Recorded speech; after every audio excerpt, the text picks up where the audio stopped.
Okay, sounds good. Awesome. Yeah, let's get into it. All right, okay. Well, before I even considered doing any marketing, I was thinking about social media marketing to begin with.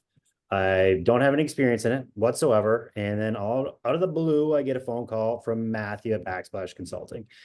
He was very upfront in the fact that he was cold calling me, and that's what actually kind of hooked me because he was very straightforward, and I knew that he was trustworthy right from the get-go.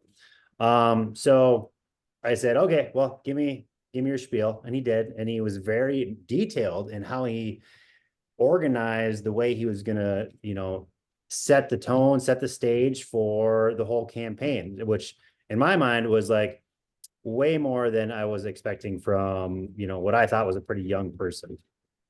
So he came out very professional.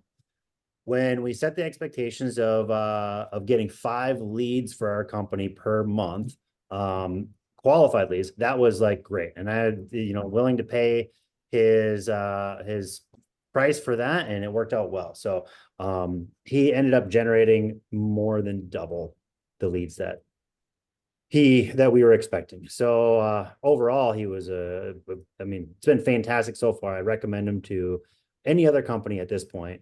And yeah, I mean, we've had nothing but great success over here so far. So looking forward to a long future with him. Appreciate it, Wilbur. Awesome. And I'd love to ask, I guess, how has it been, after, of course, being in the service? How has it been, and what would you say to others, that are on the verge of, wanting to move forward, and potentially partner up with us? What would you say to those people? I would say that the value is there. So if you're on the fence about spending money to generate leads, well, just think about how much money you would have to hire somebody if you were going to pay them in-house, and not only that, but then you're going to have to train them and teach them and then manage them and then take on the liability of having them like under your roof. So what is that cost to you? And so I would weigh that cost versus the value you're going to get out of outsourcing it and the guarantee that you're going to get something out of it. So if you bring somebody in and say, okay, I want this, and they don't perform, you've got one option, and that's to fire them or, rehire somebody else. With this, you actually get guaranteed, here's what the expectation is. We're going to deliver, and you get it.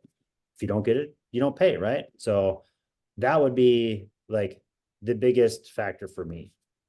Mhm. Awesome. Well, I appreciate it, Wilbur. Mhm. And I look forward to, again, our potential partnership early Yeah. later on when our contract, of course, ends, and then we'll potentially partner up again. Yeah. Yeah.